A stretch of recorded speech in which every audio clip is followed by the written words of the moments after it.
when everything happened with the Taylor stuff, and there was such hate, did that hurt? Yes. Yeah. Yes, absolutely. How do you deal with that? I mean, I get some random... Look, I always said, I took the high road and everything else. I was going through stuff in my personal life. I really didn't have the bandwidth to deal with it.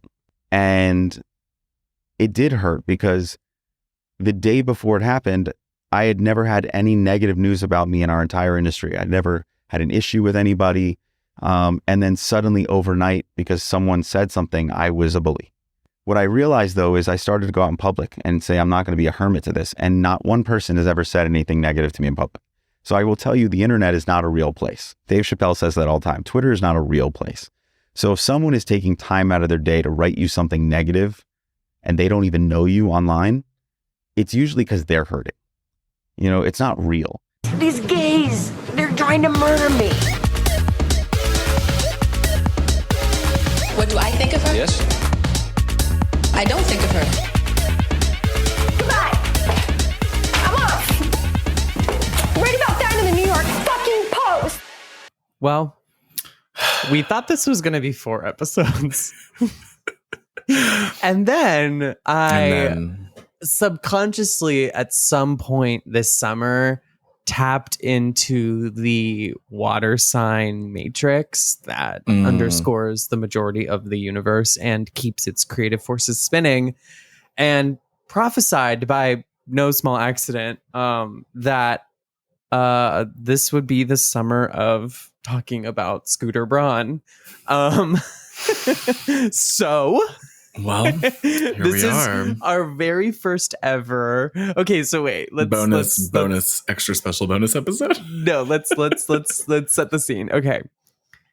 At the end of winter, I'm like, what if we do a series called Pop Music That Fucks, right? And it kind of like underscores like most of 2023. Like this will be our vibe this year, is like kind of talking about pop music.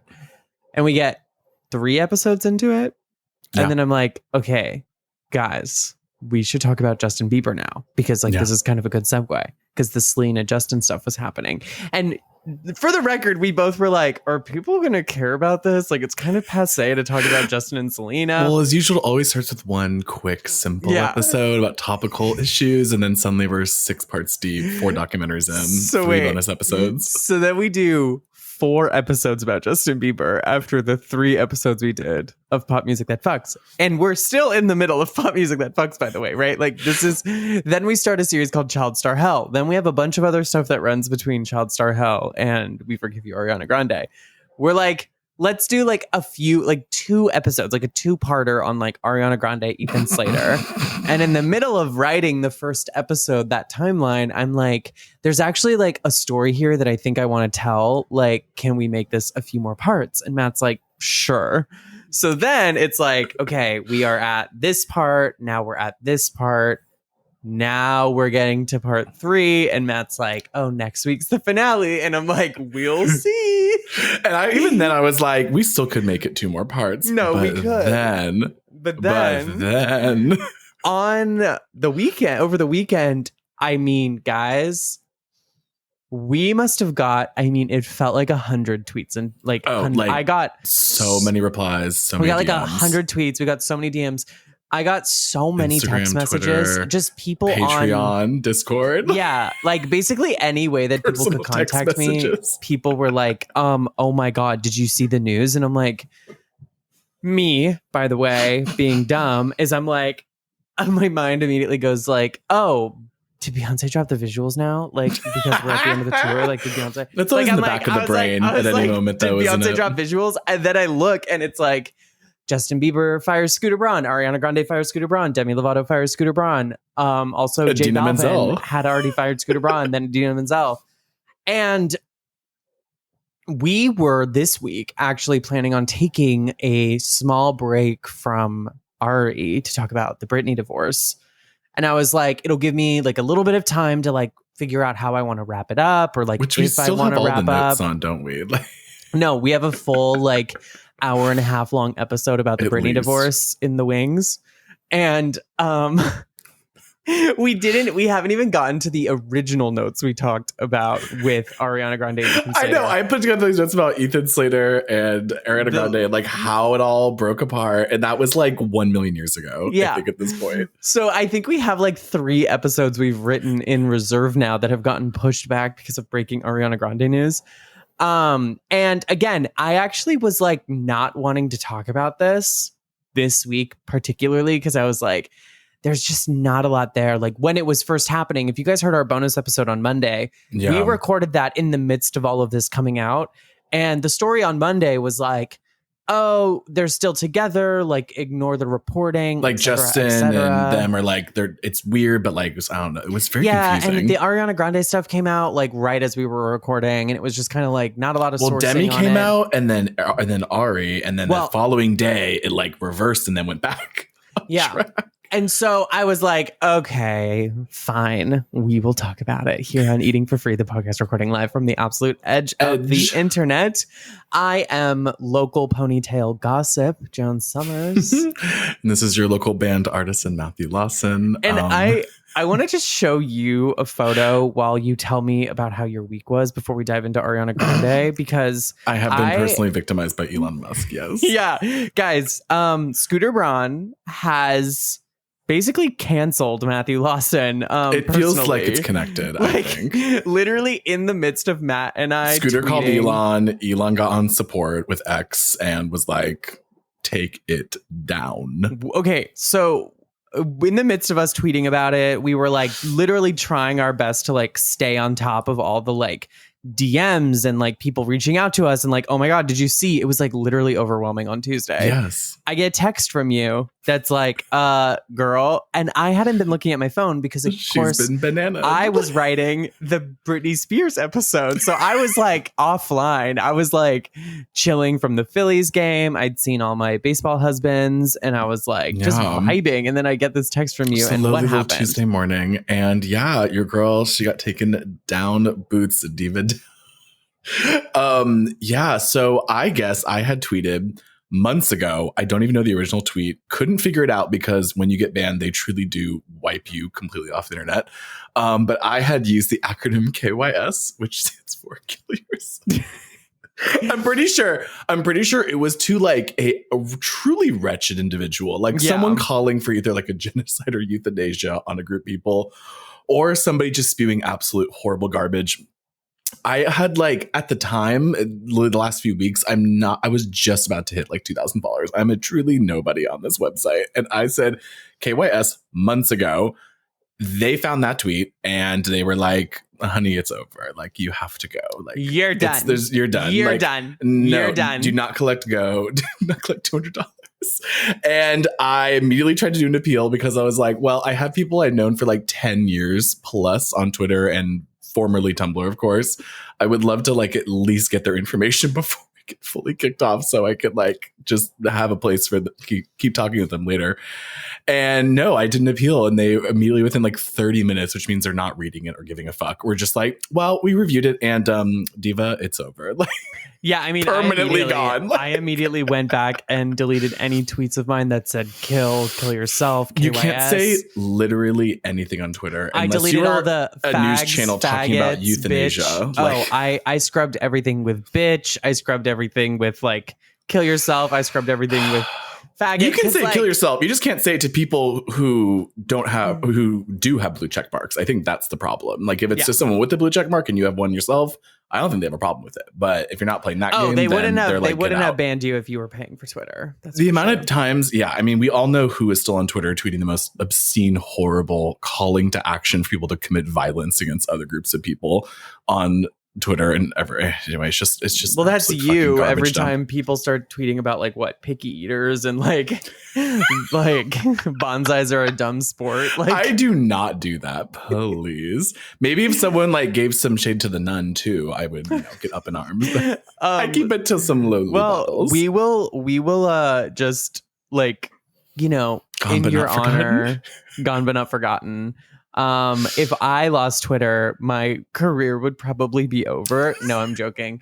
It feels like that in a way. I just am like, that is like where all the editors that follow me know me, right? But they're all slowly dropping too. Like it's becoming a No, it graveyard. is. I mean, when Roberta Bobby, literally a fallen soldier of our times, Dr. Roberta Bobby was also banned just a few days before.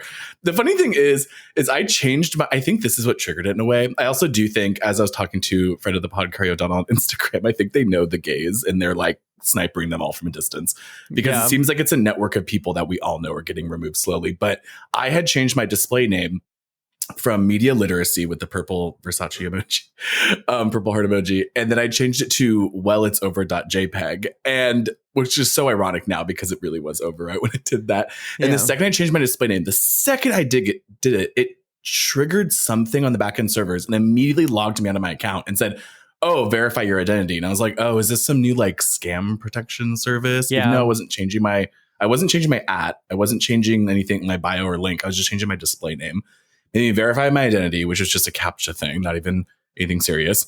And then within 12 hours, she was gone. So I am just telling everybody, be careful out there because it could happen to you. What's mine? Oh, mine's just Joni. Okay, cool. Don't change it. Yeah. Okay, wait. So can I show you this photo? Okay. Just to, what's happening on Twitter? I want to Tell set me. the scene. I want to set the scene, by the way. I'm still in withdrawal. I've never posted this photo publicly, but I'm going to show you an outfit and the inspiration for an outfit. And this is like to show that I am a OG Ariana Grande fan. Okay. This is 2015. Oh my God. Okay. Oh, wait. So the people won't see it, but I'm going to see. No, but okay, look at this outfit. Oh, yeah. Okay. It's hard to see. I know. There we go. There we go. Mm-hmm, Okay, look at this outfit, right? I think those boots. Oh my God, those boots. Thigh-high black boots. Describe this outfit. Oh my God. Is that, I can't tell if it's a denim jacket or not. It is. It's a blue, blue denim jacket. It's a huge oversized denim jacket. Yeah, and I think it's like a pink like mini dress. And then it's actually a t-shirt that I'm wearing as a dress. Yes. Oh, okay. Yeah, it's kind of small iPhone. And then you got, I think, a blue cap as well, like a baseball cap. Mm-hmm, with the ponytail pulled through the back. With the ponytail pulled through the back. And then, thigh high, I believe brown boots, maybe black. Yes, black. Yeah. And look at those sleeves, Matt. How long they are are those sleeves? past the fingertips, absolutely. No, they're to my knees. Yeah. Okay. Also, this is when my hair was 70 inches long. So yeah, I remember that. Okay, now look at this photo. 2 photos before that, like literally the photo move it to before the center this. of the camera there. There we go. Look at this photo directly before my photo that I posted, right? I saved this photo from Ariana Grande's Instagram and then immediately the next day wore this exact outfit to school. I was looking for photos of myself because I'm publishing this essay that is going to go up anytime this week, and I just wasn't going to get art for it.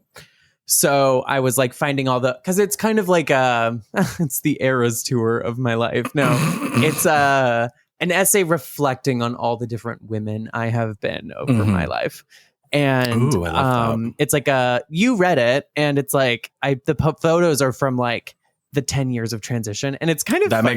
makes sense. Yeah. Did I show you the photos that I made, like the little thingy that I made for it? No. I'll send it to you right now. But anyways, not to beat the dead horse, but anyways, I was like going through all these photos, and it was just funny because I was like, I have been so many different women, but that photo in Just particular, like, I was like, it was cracking me up because I was looking at all my old selfies and stuff. And as I was scrolling, I was like, wait a minute. And I scrolled back up, and it's literally like my camera roll was like 99% pictures saved from Ariana Grande's Instagram. And then the outfits that I based on her those Instagram. photos. Yeah. And because my hair was 70 inches, like natural.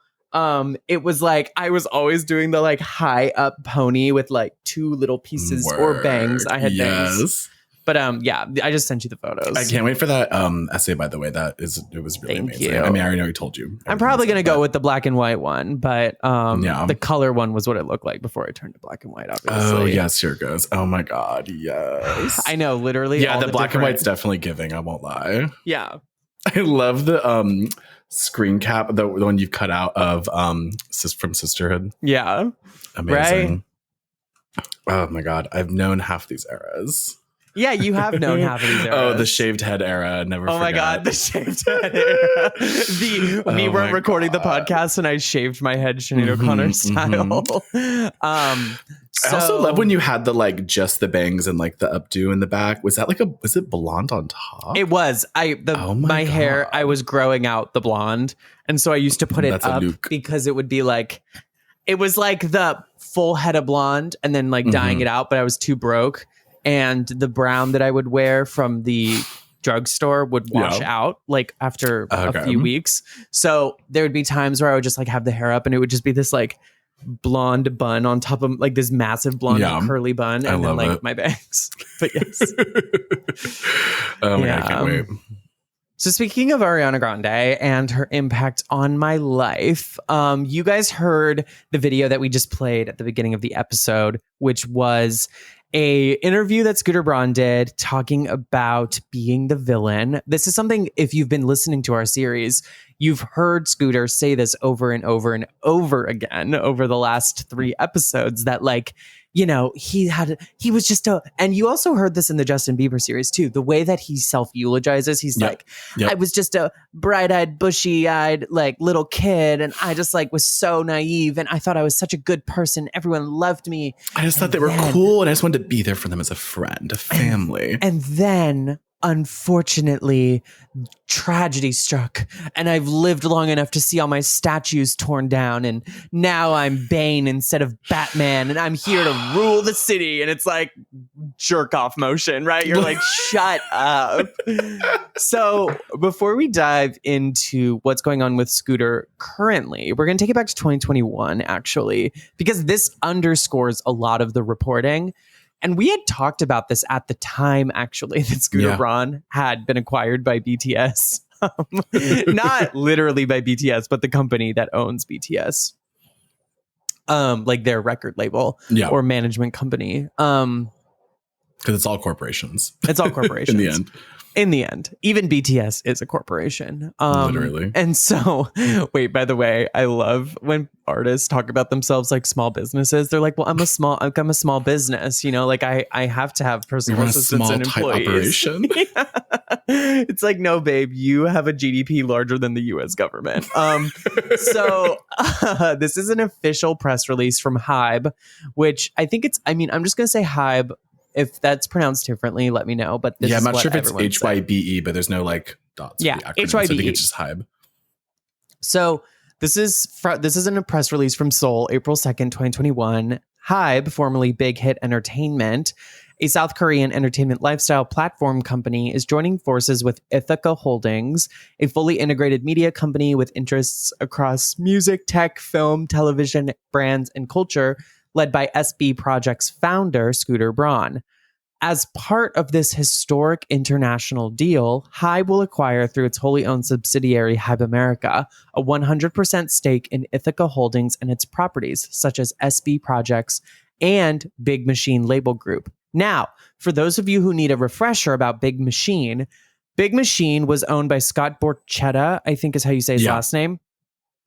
And Scott Borchetta sold Big Machine label to Scooter Braun, which was the infamous beginning of the Scooter Taylor public battle over her masters, which has led to the Taylor's version era of her career, where she goes basically and re-records all of her songs so that she owns the masters to her new catalog. And at the time, you know, we kind of took, and we still, I do think, take Taylor's side in that, just if you want to know, like, we can dislike Taylor Swift and also think that like Scooter Braun shouldn't be owning people's masters. And he was doing that because it's a power move. Like, let's be real, right? Of course.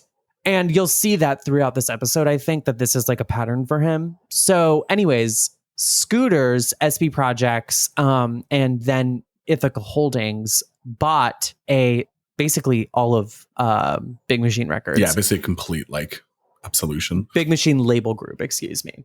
And that was like a big deal, right?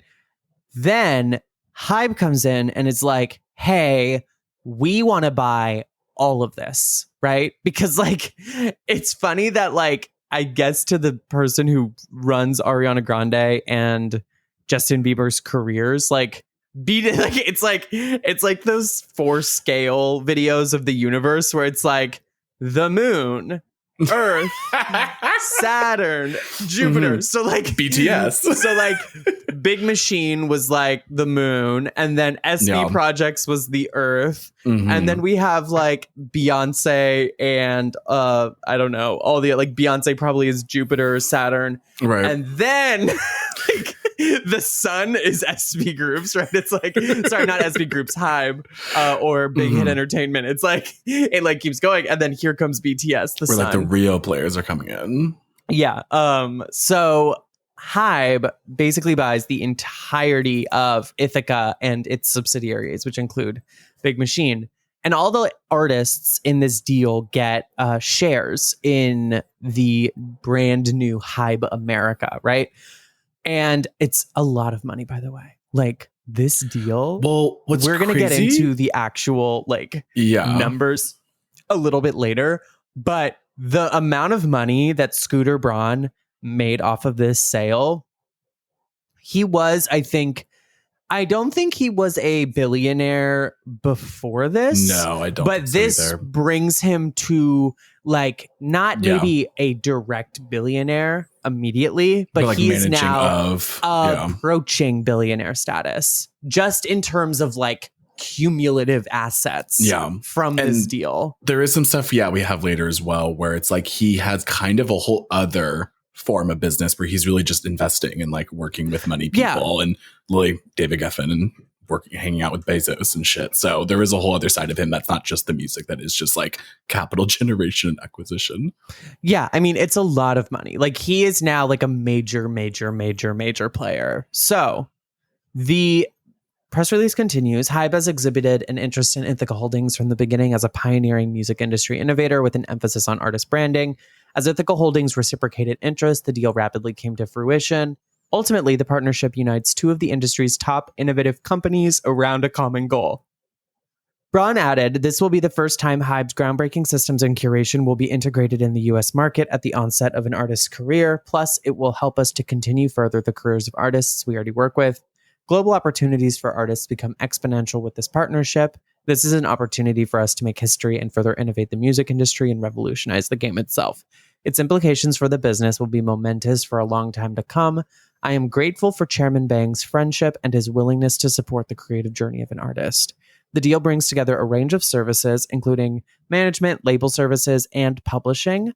BTS, Tomorrow Together, 17, Newest, G-Friend, Zico, and Hyphen, Justin Bieber, Ariana Grande, J Balvin, Demi Lovato, Thomas Rhett, Florida Georgia Line, Lady A, and more. Now, funny enough, remember Lady A? God, no. Matt, that was Lady Antebellum. And then remember they had to change their name. I was going to say, that just like brought back an was entire like, it triggered something, but I didn't know. Reporting journey when I was at Jezebel of like that saga between Lady A and Lady Antebellum. So now the current roster, by the way, Scooter Braun's website has not been updated.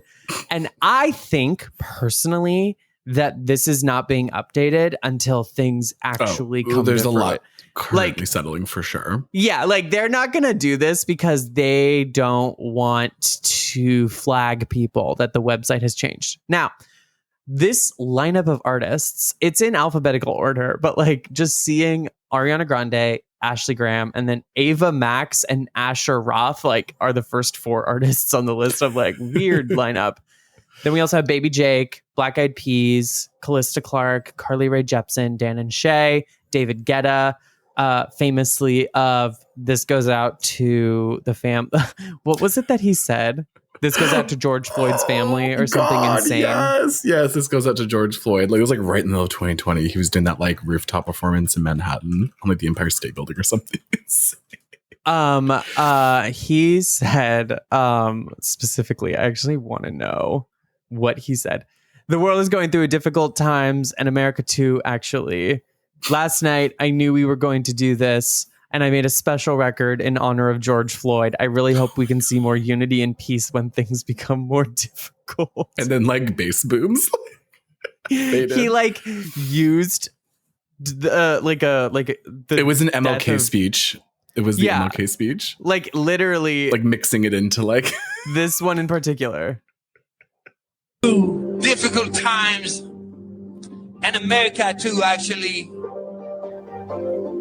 So last night, I knew we were gonna do this. I can't even think And about this. I without made a screaming. special May record. 31st, 2020. So this record is in honor of George Floyd, and I really hope we can see more unity and more peace when already things are so difficult.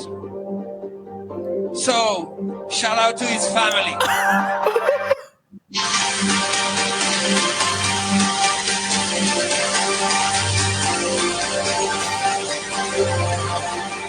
So even though we face difficulties of today and tomorrow, I still have a dream. And a dream deeply rooted in the American dream. I have a dream. It's somehow It's worse. seared in my brain. It's somehow worse. In hindsight, I can't believe that Happened. I thought that I remembered it happening, right? Like we were on the internet, but it is somehow so much worse. This is the time of the Imagine video, okay? Like we were all not okay. Okay, and also like this is What? Gunnar Gell. Okay, I'm looking up. I was just like looking at stuff in this lineup, and it's interesting that one of these artists like doesn't exist. What are you talking about? Like, okay, one of these artists, Gunnar Gell, I guess, is That's like after Demi on the list of Scooter Braun clients. Yeah, I mean, he exists, but like not on the. I mean, oh, maybe so like his Instagram is like one post, 371 followers, and it's private. Well, I had one. I'm pretty sure they were probably signed during 2020, which was right before Scooter started to go through a divorce. Which we have notes on later on how people he brought on during that time were like basically abandoned. 20,000 subscribers. So what I was gonna say about it was that like people like to imagine men like Scooter Braun are these like maestros that can make anyone famous, basically. But you have to remember that like with management in general and record labels in general, it is mostly flops, or at least mostly small artists. And then you have the few big artists that keep the ball rolling for everything else.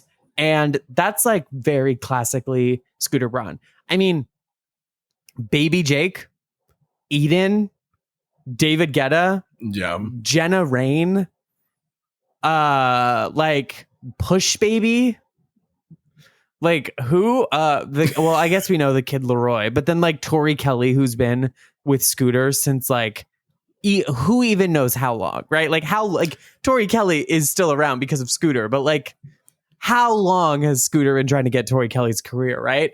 But then, of course, you also have like The Wanted, and you have Quavo, and you have Ozuna, and you have J Balvin, and then obviously Demi, Justin, Ariana, Carly Rae Jepsen. Like a lot of it is hit and miss. A lot of it is like some things stick, and then most people don't stick. But what's interesting is that on his website, he still advertises the Scooter Braun projects.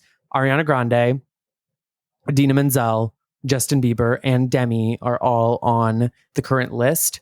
And I think what they're doing here is like the way that they have set it up ensures that they don't have to talk about it, because it's like, oh, I worked on this project, right? I'm not currently representing it. But what's interesting is that Ariana Grande, okay, Demi, and Justin have had the bios wiped from the website. Oh my God, you're so right. That is click so around, weird. Click around, Matt, and you can see all of the different stuff. But then like Asher and Ariana, David Guetta, Demi, Carly Justin, Rae Jepsen. they all have no bios. But then like I mean, Kelly Rowland doesn't have a bio, and then like Quavo doesn't have a bio. So it seems hit or miss, but it's like, I wonder why some of them don't, some of them do. Maybe the ones that they really need sales for are like, Lil Dicky. Like there's a lot of work that precedes explaining who Lil Dicky is to people. So maybe it's like, like we just have to do a little bit more work with these people. Ariana Grande doesn't need a bio. I just think that's interesting. So in May 15th, 2023, Billboard Pro, which you're going to have to give me a second to redirect to, because I have to go through Web Archive. Web Archive, because it doesn't, I'm not going to pay for Billboard Pro, Love and Light, reports that J Balvin signs with Rock Nation for management. This was May 15th, 2023. And it was a big deal because J Balvin was one of Scooter's people. And this is actually the first like real report that we hear at the very beginning of summer that maybe things were like moving and shaking with Scooter. So Billboard Pro reported that J Balvin had joined Rock Nation, where he will be overseen by Jay Braun and Chris Knight. Chris Knight, obviously being a legendary manager. A lot of people know who Chris Knight is. He was managed previously by Fabio Acosta and Scooter Braun's SB Projects. He parted ways with the latter on June 30th, 2022, after nearly 3 years, and continued working with Acosta and his family and his company, Akella Family Music through March. Acosta has managed or co-managed Balvin in some capacity for the last decade, and sources say the two parted on amicable terms.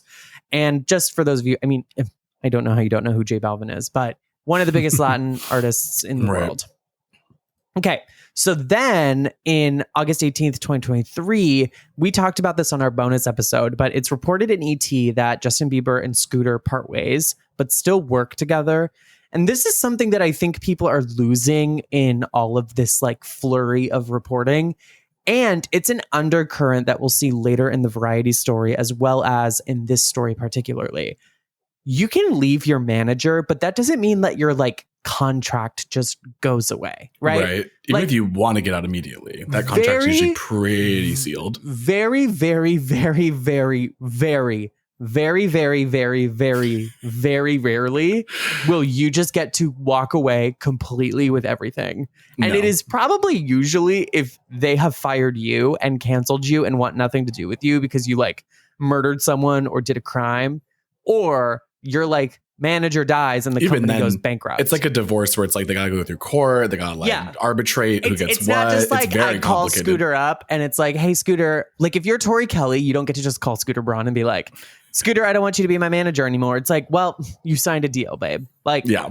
Like, fine, I won't manage you, but my assistant will manage you. Sometimes those things have insane payouts. Like you have to pay them like stacks of cash up front to get out, or you have to sell them the rights to everything. There's usually very damaging sometimes, clauses. You know, especially if you've worked together through their publishing company, you know, the publishers have rights to stuff. And so like you can not work for Scooter Braun. I mean, you cannot work with Scooter Braun anymore, but that doesn't mean Scooter Braun's not going to just like suddenly not make any money off of you. Exactly. And so this is something that I think is key to remember in all of this, is that whatever is coming is, we don't want to be associated with Scooter Braun himself. We're not like gonna just be able to walk away from SB or, in the larger scheme of things, Hybe. Right. You know, Ariana Grande got like $20 million in that deal, right? She has stakes in the company. But it's like, I don't want to be associated with you as a person, is what this is. And that I think is really key to all of this, because I think it positions what's happening really well. So, and also why it's going to the press so quickly and rapidly without even many statements to comply. Matt and I kind of were like hit or miss on this on Monday when we first reported that, or like first read the reports, that Justin Bieber and Scooter Braun had parted ways, because we were reading conflicting reports. Different sources were saying different things. People are like, they're still working together. Justin's just like taking a break or like whatever, what have you. And we were like, I mean, Justin has like publicly been going through it since the release of basically every album he's ever been on. But like after Justice, if you like read anything about it, it's like he's like taking his career in a new direction. And I had heard rumors he was working on a new album. The Blinds are saying it. Now people are reporting it. So we were just kind of like, whatever. And then of course everything broke. So this was the original report in ET. They said that they're not working together. they're not managers necessarily, but they are still working together. The sources told ET Justin and Scooter are still working together. Justin is just not taking meetings to look for new management.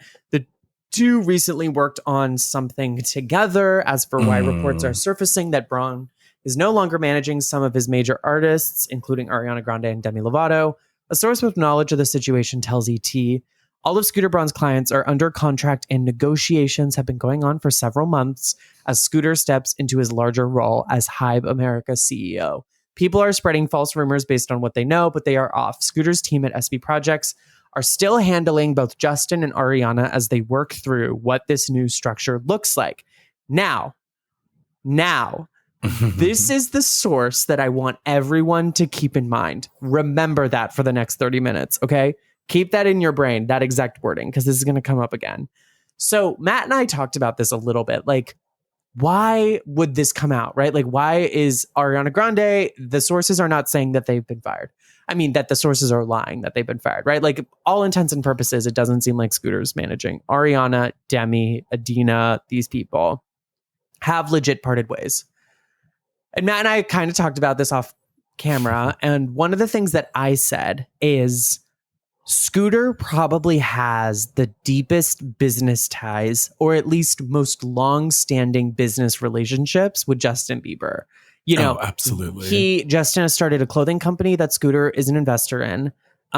They've each launched independently projects that the other probably has invested in. They've probably invested in and taken money from each other. And, you know, they have probably negotiated and renegotiated that contract several times because it has been over a decade now that Justin has been managed by Scooter. I think almost 15 years. Yeah. So my belief, at least, and I think you agree with me, is that from my perspective, it would be very bad for everyone's business interests if, because of whatever is happening behind the scenes, Justin was the first to publicly leave or make a move, right? Yeah. That it would almost backfire on Justin too, because these two are financially tied to each other in ways that he might not be to some of these other artists. Now, he is tied to Ariana Grande in some ways. I don't know if he is a investor in her makeup company. Or her general branding. Can you look at that actually? Can you see if he invested in it? He obviously would probably, I would imagine he's getting something from that. I mean, he invests in a ton of just general businesses. Like I was saying, he's generally like financing Halo Beauty, a lot of I think, is it not? No, that's Tati. That's Tati. REM. Yes, thank you. But it's just interesting to think about. But anyways, I think Justin has the longest business relationships, and I think it could turn around and backfire on Justin to be the first to leave Scooter. Like, I don't think Justin's career is necessarily tenuous. I mean, I think Justin's career isn't strong enough to survive being. I also don't think it would be good for him to take that on either as in press wise. No. That's what I'm saying. I think his relationship to the public is tenuous enough as it is. And he doesn't want to be the center of this maelstrom that is coming, right? Like, he's like, you know what? We're going to just take a step back. We're not going to be the face of whatever's coming. We're not going to be like the first to leave Scooter. We're not going to be the first to drop the hammer. Like, guys, we're still working together. You know what? Here we go. In May 2023, the company announced REM Beauty that a strategic investment with Sandbridge Capital. The investment will support global expansion, including participation from Strand Equity and Grande's long-term collaborators, Hybe America, Live Nation, Universal Music. That's what I thought. Yep, there you go. Which means that he's definitely what the fuck is this smiley face company, Justin? Oh God, I cannot remember the one they put on the sweaters and like the bathroom. Oh, Drew House. Yes. Oh God, so obnoxious. But it makes sense too because Hybe is like a lifestyle brand company that reinvests in all the like, especially like the K-pop industries like BTS. They have so much merchandise, so many lifestyle products that they are going to be involved in financially or production wise. Acquisition of. Oh, okay. Got it. See, I knew. This is why you research. Acquisition of Ithaca Holdings. This is from page 81 of the acquisition paperwork. I just did I had it downloaded on my computer. Don't ask me why I had it downloaded on my computer. This is how deep we go on this podcast.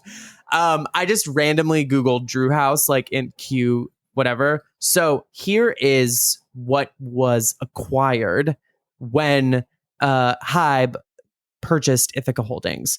Ithaca Holdings LLC And then it's Korean, so obviously I can't tell you what's in Korean. But then we got SB Projects, Big Machine Label Group, Silent Content Ventures, and then Drew House was one of the acquisitions. There you So go. listen, It's all like, connected. It's yeah. all connected. Like, I knew it. Not shocking. So anyways, I think that that's where we are with Justin. So we're going to take a step away from Justin now to talk about this story on August 21st, Demi Lovato. So Lovato split with Braun and SB Project, or signed with Braun, and SB Projects in 2019. Again, this is from Billboard Pro. Billboard Pro says that she was previously managed by Phil McIntyre of Philly Mac. The sources that spoke to Billboard Pro says it was, quote, time for Lovato to go in a new direction. And even though she was thankful for her time with SB Projects, she does not yet have new management, though conversations are taking place. Reps have declined to comment, of course. Nobody, I'm telling you, not a single soul. Until whatever story drops, nobody's going to comment on this because nobody wants to Start like the fire too early. Yeah, like nobody wants to set that narrative going. Yep. That like, oh, we're getting on the record. Because when you go on the record, what that is you are validating the story. And because it seems that Scooter's team does not have a handle on this story and it is spinning wildly out of control, if they jump into the fray now, they could be at a disadvantage. So I just don't think that it's for them. If I'm thinking like an evil villain who runs marketing at Hype America, I would be like, we need to wait until the story, and then our statement needs to address everything. It needs to be like the one size fits all statement that we see more commonly, I think, now. Exactly. So, for like a little background, Lovato released 2 albums since signing with Braun. It was Dancing with the Devil and The Art of Starting Over. And also last year's, Dancing with the Devil, The Art of Starting Over was the one I think that coincided with the documentary about Demi Lovato that we talked about. And then there was also Holy Fuck, which was like a pop punk album, debuted at number 7, etc. And on signing with SB Projects back in 2019, Lovato said, quote, dreams came true for me today. Couldn't be happier. Inspired and excited to begin this next chapter with you, Scooter. Thank you for believing in me and for being a part of this new journey. However, all of Lovato's pre-2022 posts, Billboard Pro notes have been wiped, and so we can't see anything else from that. At the time, Scooter also said, quote, she is a special person and a special talent. We are so honored. Welcome to the family, Demi. Now, y'all can't listen to this episode anymore because we don't have any of our back catalog Hot Topics issues. Hot Topics available for like download right now. But we actually did talk about this at the time. I remember back into distinctly. Our notes. And we were using Demi's famous line, like, get a job, stay away. Yeah, get a job, stay away from her. It's just funny now that like we have been in the conversation with pop culture long enough now as podcasters that like things that like we're like watching the arcs come and go. Yeah, things we started talking about in 2018, like those chickens are coming home to roost finally, you know, it's like damn. It's crazy. It really is though. That's so happening. Immediately after these stories drop, these stories kind of drop at the same time. Billboard Pro. Monday was a busy day. Billboard Pro really was putting in the work on Monday. They immediately report also that Ariana Grande has also parted ways with manager Scooter Braun. So again, this was a really quick report because sources are mum.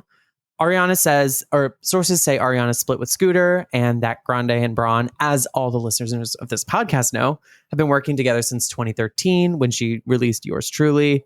It came the same day as Billboard says that the outlet learned Demi Lovato was also parting ways. And, quote, it is unclear whether Grande is severing all business ties with Braun outside of management. What did I say? Once again, they don't want him to be the manager because the manager kind of like sets the tone of like your working relationships, and they don't want these business relationships too sour because of their direct communication to Scooter Braun, right? Like, I think it looks worse for Ariana to be at Hype America with all of these different business ventures, including REM, and then also having Scooter as her manager, right? Like, I think she's going to weather it anyways with whatever's coming. Like, oh, you were his manager. Say, I'm complete hypothetical. Say he did some sort of interpersonal harm, right? immediately the narrative becomes like, well, why didn't you know that he did that? Oh, Yep. were you aware that he was doing Yep. it? We've seen this play out enough times. And so I think they're just trying to distance immediately from him because they can't just like up and leave. It kind of reminds me of like a They would have to director- buy out the shares. They would have to like, No, exactly. it's like a divorce. Like It's almost like you've been working with this director for a very long time, and while the director is now maybe we don't know anything yet at all. no, we're just purely saying purely hypotheticals. speculating based off the weird timing. But let's say this director did something bad and it's going to come out soon.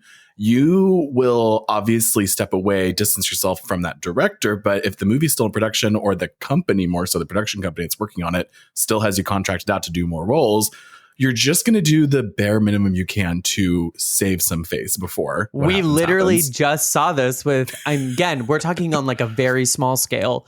This is the kind of PR strategy that Florence Pugh did with Exactly. Pugh did Oh my with- God, this is a perfect with that Perfect movie comparison. with Olivia Wilde. She's where like it was a like, beautiful gown, great gowns. it was like, I'm going to do as but little as possible, right? Like the tactic for like Florence's contractually team, obligated minimums. yeah, was like contractually obligated minimums. I'm not going to go out of my way to be photographed with Olivia. Like, I don't want to be on the red carpet with Olivia. I'm not going to do any like interviews. Cause with that kind of movie, especially, like, look at what they did with Barbie, where it was like Greta sitting with all the girls and like Greta, yeah. like the Time cover, right? Where it's like Greta and Issa and Hari and Margot and all the like Yep, Barbies exactly. in conversation with Time.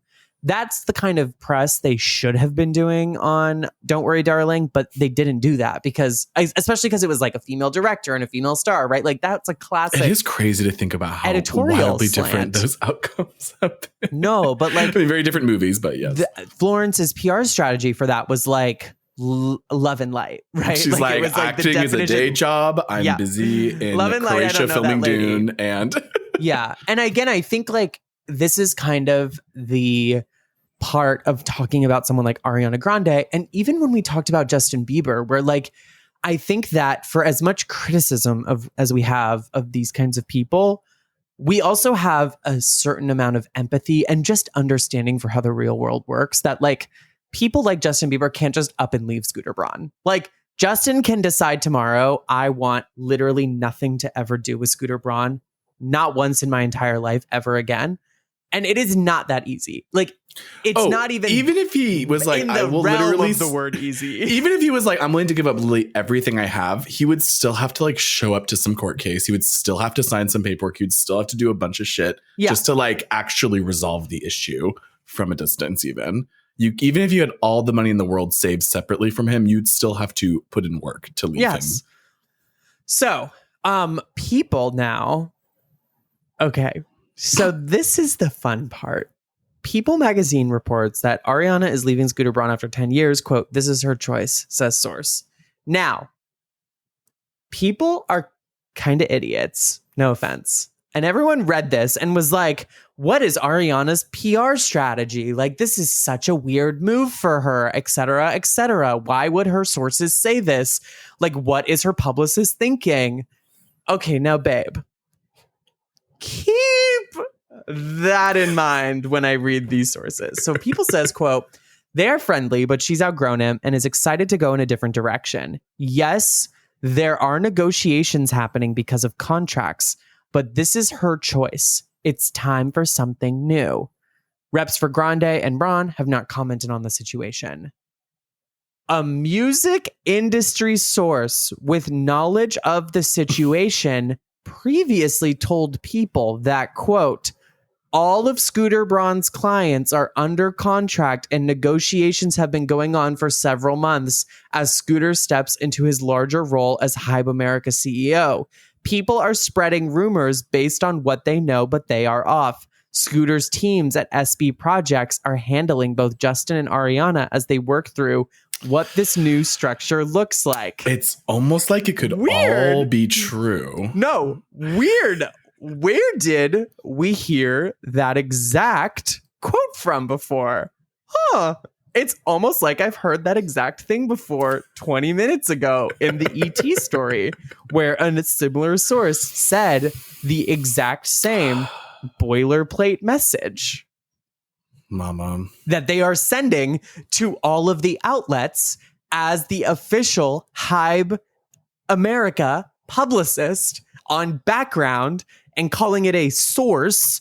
And then because it's on background and you're not putting your name to it, ET can say something like, multiple sources tell ET that they're still working together. These people are spreading false rumors. However, reps for Hybe America refused to comment or didn't get back and comment in time. It's like, no. Classic. They didn't comment on the record. They clearly commented to you on background because they said the same exact boilerplate email they sent to everybody in Hollywood. Also, to people. They sent it to Us Weekly. They sent it to Page Six. They sent it to Billboard Pro. Like, what do they think they're doing? It's so transparent to me. I can't believe people thought this was Ariana Grande's team spinning this to people. People don't read, but two, it does support what we just said in that they are still being, because they even say the word here, language, are still handling both Justin Bieber and Ariana as they work through what this new structure looks like. What that means is we still have contracts and negotiations, investments and brand deals that will continue throughout any personal decisions these artists are making with Scooter Braun. Yes. So the source that's the source that that is on Ariana's camp is the very first source, which is absolutely. Yeah. They are friendly, but she's outgrown him and is excited to go in a new direction. There are negotiations happening because of contracts, but this is her choice. It's time. They are friendly is very interesting to me because it's saying that like maybe what might come out, if something does come out, we have no idea truly, but if something was, maybe it'll be like just not bad enough to where being friendly is still okay to say. Because again, this is all going to be used if anything actually truly scandalous comes out from Scooter Braun. So can I just say, listen, this is my opinion. It reminds me of Housewives. We're still friendly. We can still be in the same room together. But I hate that bitch. I don't know that lady. No, my opinion is that it's going to be something white collar. Like, I think he was maybe doing financial crime. To me. Oh, that's what's giving to me. To me. And I feel like I wouldn't be shocked if also, based off other stuff we'll get into later, if it's just like never going to even come out. It's just going to be like buried completely. They're going to be like, you lose your clients, but you don't get to have a scandal. So take the deal. But we'll see. So then also in The Hollywood Reporter, we get an exclusive source. It's like a one-line report and then just a lot of like vamping about who Idina Menzel is.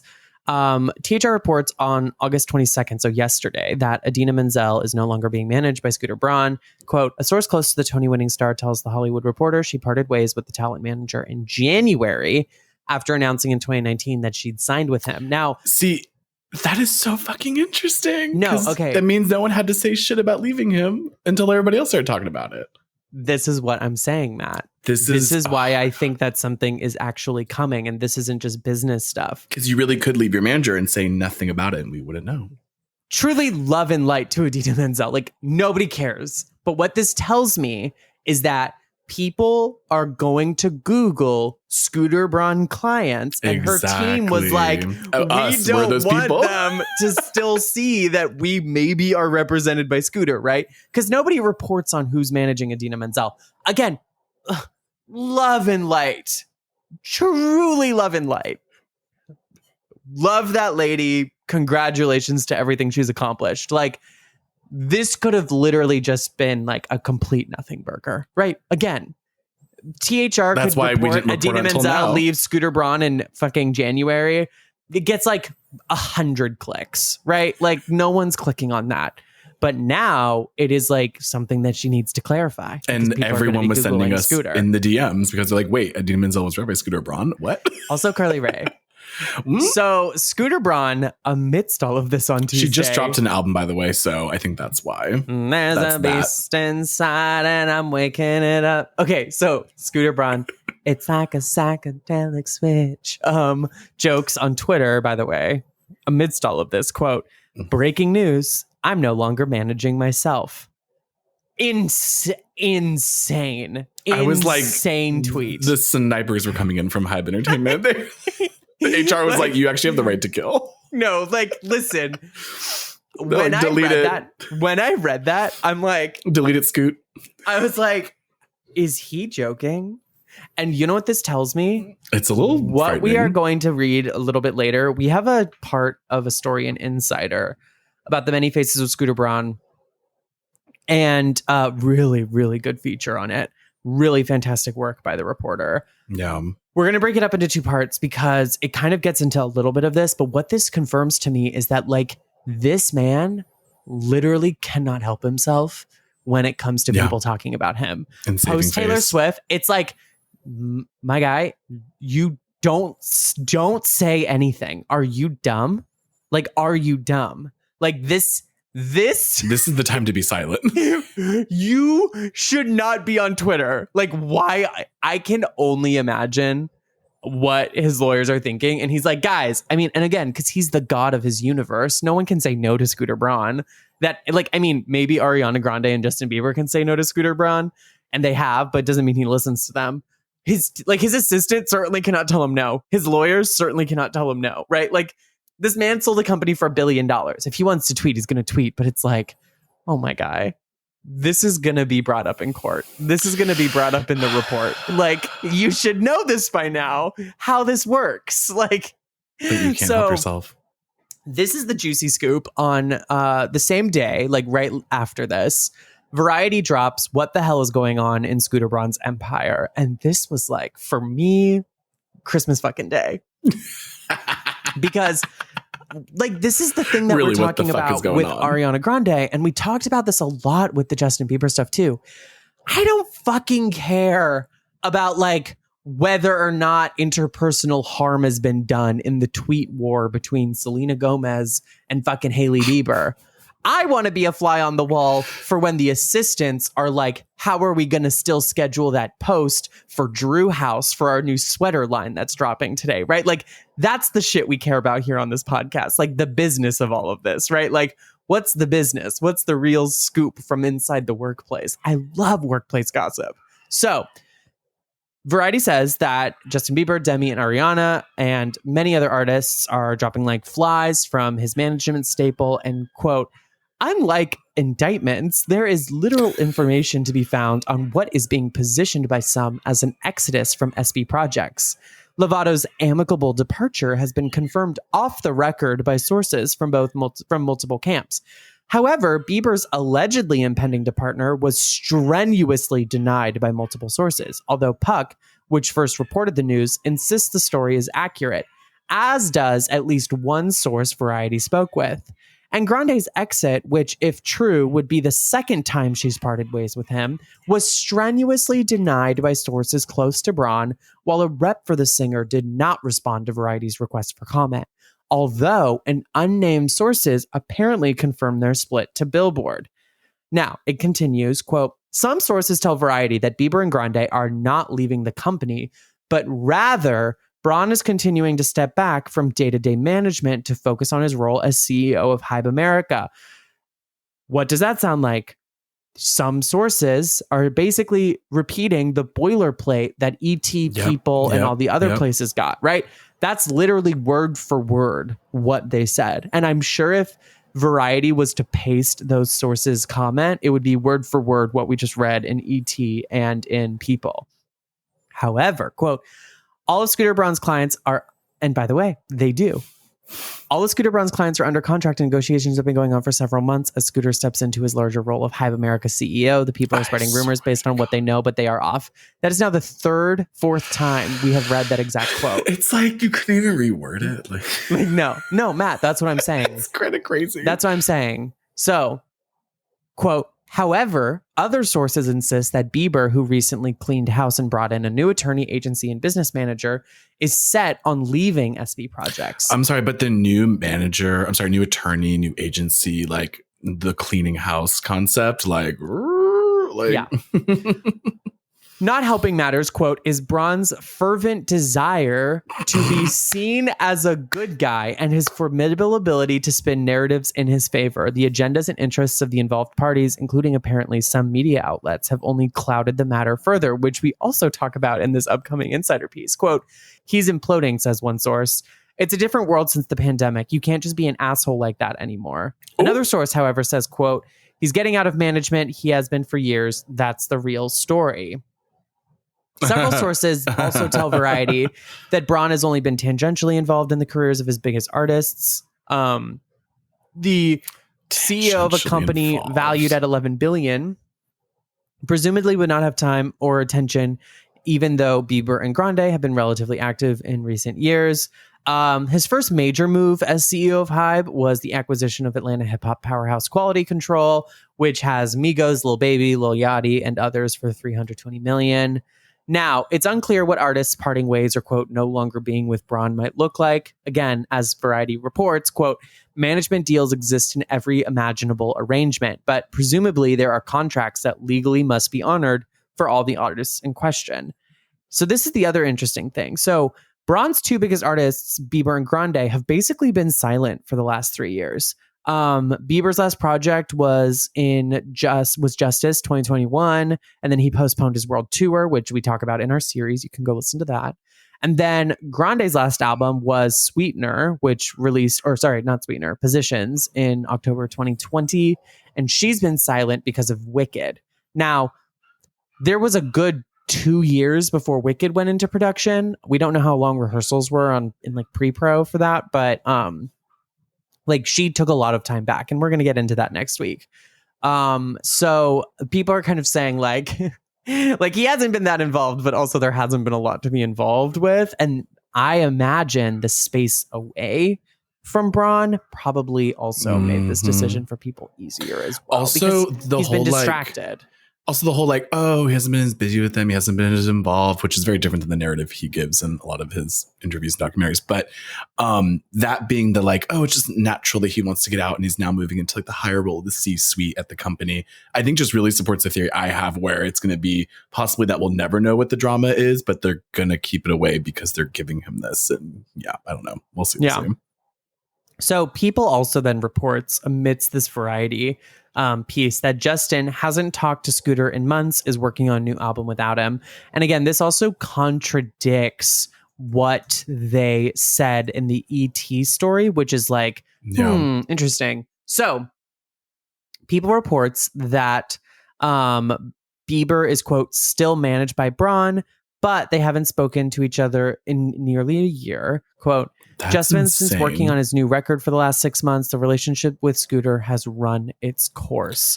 A rep for Braun has not commented on the situation, and a label rep for Bieber did not immediately respond to a request for comment from People.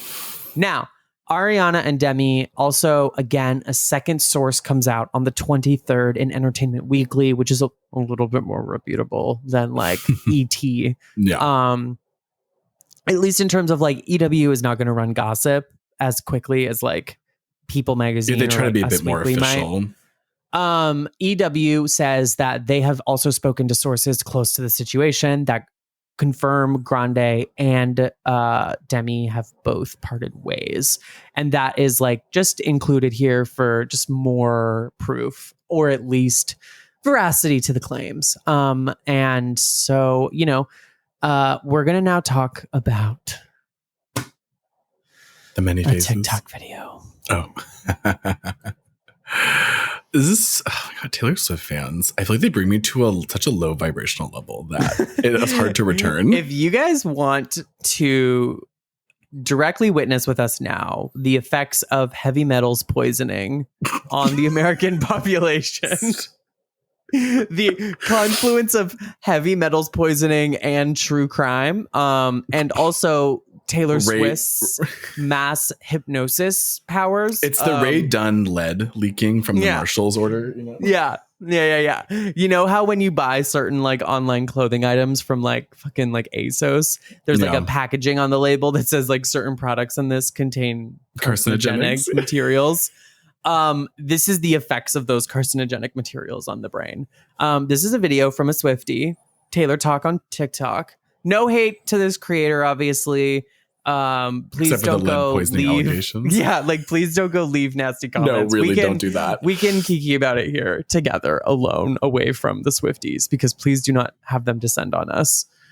Okay, are you ready? Let's do it. Karma is my boyfriend. Karma is a god. Karma is the breeze in my hair on the weekend. If you want to go the rest of your life believing the literal interpretation of this song, then please feel free to swipe. But if you would like to talk about how Scooter Braun coded this song is, let's go. So Spider Boy, King of Thieves, weave your little webs of opacity. So, Spider Boy SB. SB could be Scott Borchetta, sure. But I'm thinking Scooter Braun. And let's talk about Scooter Braun's two biggest artists, Ariana Grande and Justin Bieber. Let's talk about the references to both artists in this song. Karma is my boyfriend. Boyfriend is a song by Justin Bieber. Karma is a god. God is a woman. It's a song by Ariana Grande. Karma is the breeze in my hair. My hair, literally my hair, is a song by Ariana Grande. Sweet like Justice. Sweetener. Arguably Ariana Grande's best album. Justice. Arguably Justin Bieber's best album. Karma takes all my friends to the summit. What on earth did she know when she wrote this song? Had someone told his white collar crimes to the FBI? And now, as they are both on the brink of cutting ties with him on the anniversary of Reputation, you guys, I cannot. Okay. The QAnon brain. Matt, we really need to get research into it. Matt, it's literally like it's cryptography. Heavy metals poisoning. My thing is like, of course she is like doing this because she knows you're going to make a fucking video about it and like post about it, right? Like she knows that you're going to do that. That's why she did that, right? Like it could just be completely made up, but she is doing cryptography. Like we can agree on that fart. We can agree on the fart that is her music. I mean, we can agree on that part, but like this is like where I'm like, okay, the Scooter Braun stuff is like jumping the ship a little bit, right? Like now we're going to have Taylor Swift entering the narrative to be the hero of this. Like when, again, I know that Taylor Swift has talked extensively about being traumatized by big, scary Kanye West. We don't have to get into how we feel about it. We've done an extensive episode about that already. But I don't need to hear what Taylor has been traumatized by in relationship to Scooter Braun when one of his proteges, his arguably the protege of Scooter Braun, has, clear and open drug problems, is publicly battling like severe mental health crises constantly, has had his health ruined, his life ruined by Scooter Braun. I don't want to talk about it when Ariana Grande's boyfriend and ex-boyfriend at the time died. And also she survived literally a terrorist attack. And Scooter is like pressuring her to put songs on the album about the boyfriend that recently died of a drug overdose after he has put her in some of the most grueling work conditions we know of. I don't want to hear about what Scooter Braun has done to Taylor Swift when there are people that I want to hear more from, right? Like, keep Taylor Swift out of the narrative. Also, please, she's out of it now, and she's literally making $1 trillion off her version. Yes. So like, she's fine. And again, Ariana Grande is also probably doing fine for herself. But like, I don't need Taylor in this conversation. Okay, stay out of it, Taylor.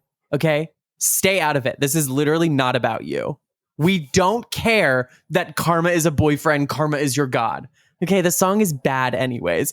You know that one song, by the way, just totally side note, you know that video that someone posted? It was engagement bait, of course, on TikTok, where it was like Beyonce could never do this. And it's the video of Taylor Swift in like the one-legged red jumpsuit, like shaking violently on stage. You know which one I'm talking about, right? Yes, unfortunately. I've watched that video now like 16 times and I still can't. It's like many people aren't ready to say this, but it is the equivalent of the Iggy Azalea video of her being like, like,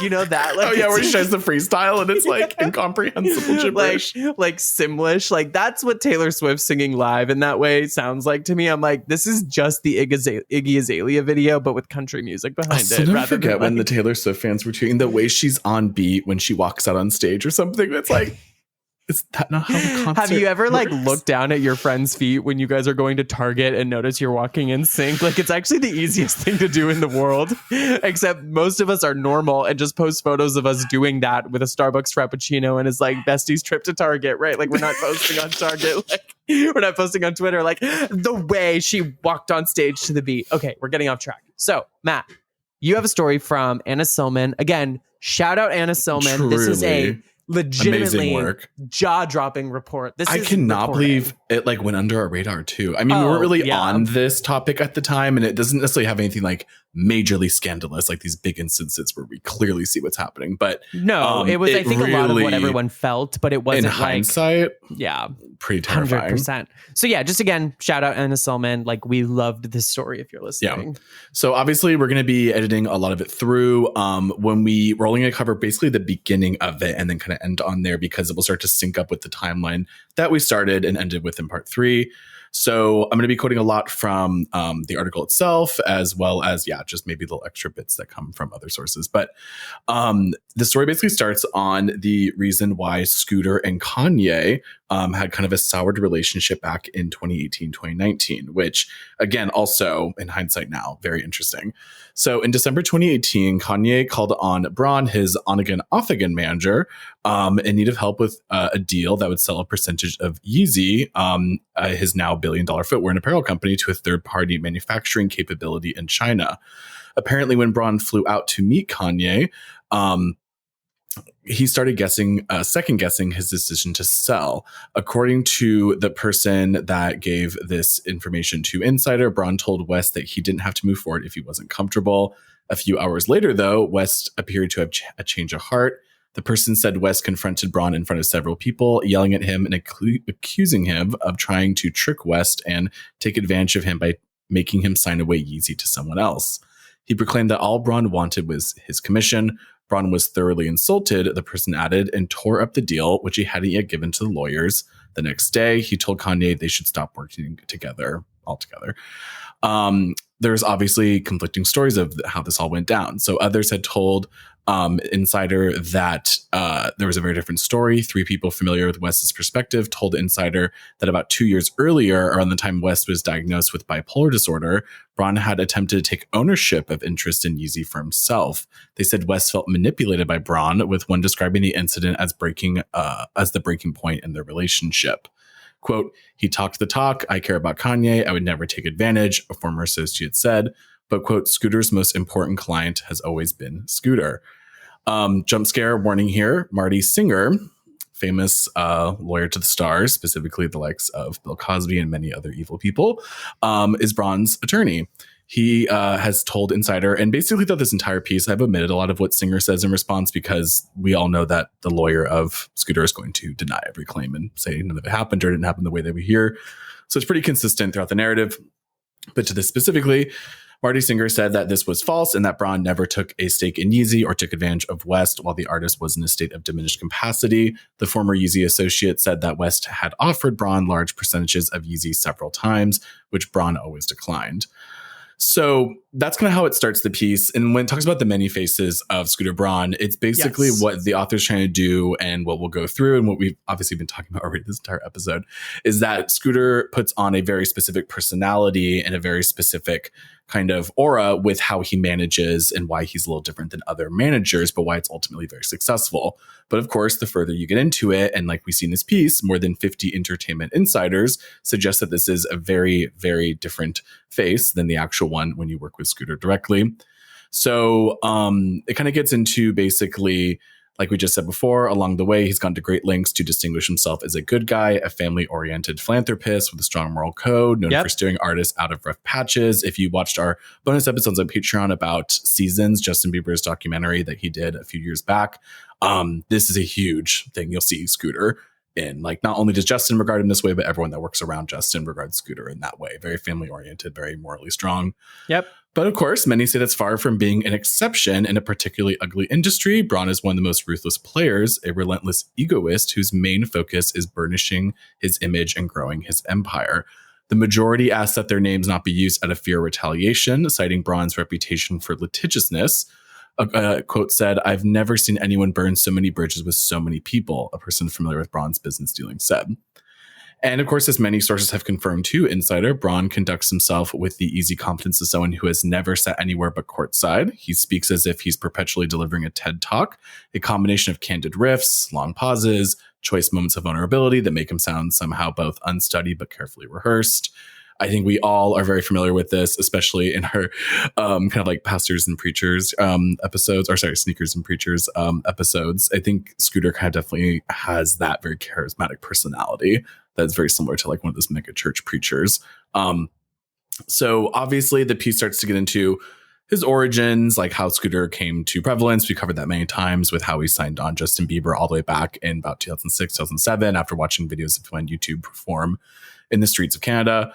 Obviously, a big moment for Scooter was kind of when Justin's behavior started to get really erratic, and there were a lot of tabloids constantly putting out new stories of Justin's, dangerous behavior. But then apparently it had become known, this is again through multiple sources that have confirming to Insider, that this was a moment where basically Scooter got really cushy with the editors and journalists across these different tabloids, and basically got it to where at a certain point he had used those relationships to keep a lot of other worse stories from coming to light. One major entertainment outlet said, quote, "We don't speak badly about Braun's clients. When industry dramas occurred, he'd be the first person to call up in order to progress his agenda."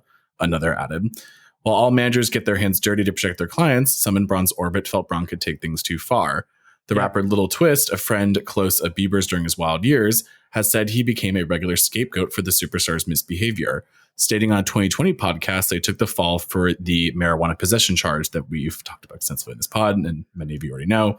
Little Twist told Insider that he believed Braun repeatedly planted negative stories about him to try to deflect attention from Bieber. One 2013 TMZ story featuring photos of Bieber smoking weed in hotel rooms said, quote, "Biebs people are blaming his black friend Little Twist for his bad behavior." While another story said sources involved in Bieber's life were, quote, "deeply concerned that Twist had become a powerful negative influence in his life." Quote, "He made sure he did everything to protect Justin and he did his job, but he did wrong," Little Twist told Insider. "In ways of hurting other people to get things done, it wasn't right." As a quasi-parental figure, Braun apparently appeared to be enmeshed in nearly all aspects of the star's life, including his on-again, off-again relationship with Selena Gomez. Sources said over time, there, quote, "definitely got to be bad blood between the two camps." One person with knowledge of the dynamic said Gomez's best friend, Taylor Swift, was appalled by the way Braun handled aspects of Bieber and Gomez's relationship. The person said this is one of the reasons Swift went after Braun so hard after he had purchased her masters in 2019. I'm kind of skipping a little ahead here, obviously, and you mentioned this earlier in the episode. For many people, signing with Braun definitely felt like a golden ticket to like stardom. It was like, oh my God, I'm going to be like the next big thing, like another Justin Bieber or Selena Gomez.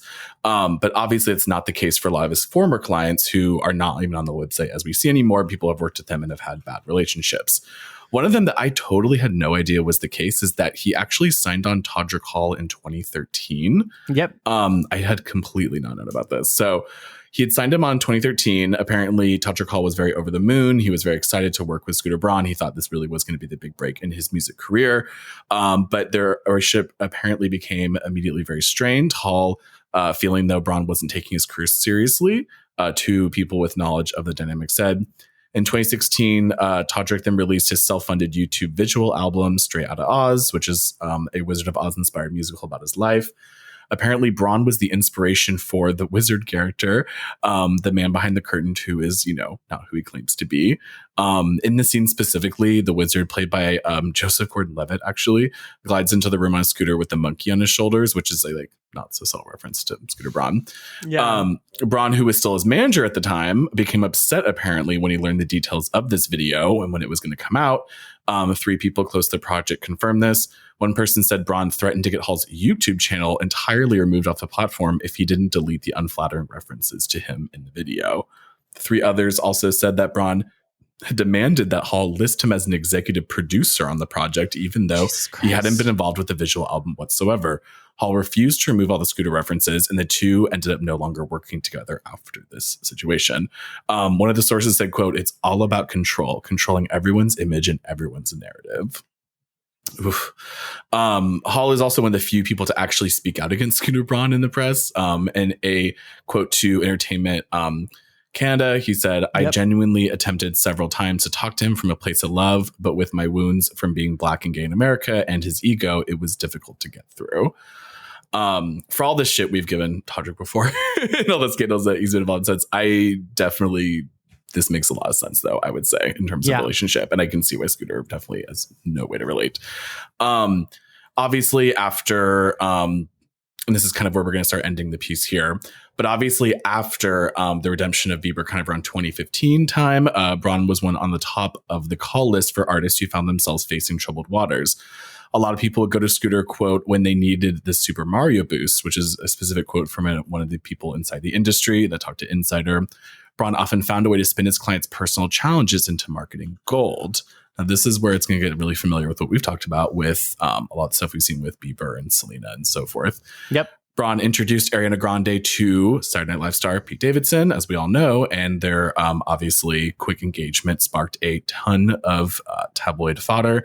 A month after they broke up, Grande, of course, debuted the iconic song Thank You Next, in which she sang about the main things she's learned from her exes, including Pete Davidson. Within 24 hours, that music video featuring cameos from Kris Jenner and a subtle allusion to Davidson's big dick energy, God, that era, became the most watched music video debut in YouTube history. And I think we even talked about this at the time it was happening, but Pete Davidson has said a few times now that he felt pretty blindsided by the entire release of that and was not really aware that this was happening, and that he was going to be referenced in this video. And he also said on the record, I think the relationship, a person close to the situation said, I think the relationship didn't get a fair shake because management was so involved in it. And yeah, I think we're going to end on that because we have a lot more with this, but we're already at an hour and a half, y'all. There's still so much to cover. Yeah, we're going to be talking next week about the rest of this article because it kind of ties into what we're going to be talking about kind of the back half of Ariana Grande's career post Manchester, post the death of Mac Miller, which is where we ended last week. And I think that will go right up through the tumultuous affair allegations with a man whose name, Ethan Slater. I was about to forget because he has become such a bit player in all of this. And then we will be basically taking a break from We Forgive You, Ariana Grande, until, we get just some more to the story. I mean, there's still a lot of unanswered questions. For sure. Yeah. And I'm sure we will be back to kind of tie up Child Star Hell and We Forgive You, Ariana Grande.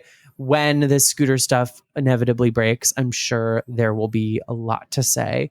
But just want to say also thank you for the response to We Forgive You, Ariana Grande. I mean, a lot of people are here because of Child Star Hell. And so I think it was kind of a good way to keep that thread going. But we have heard just from so many people who say that they loved this, and we have loved doing it. I mean, the Hot Topics episodes we do are so much fun and really like the backbone of what Matt and I love so much about our podcast.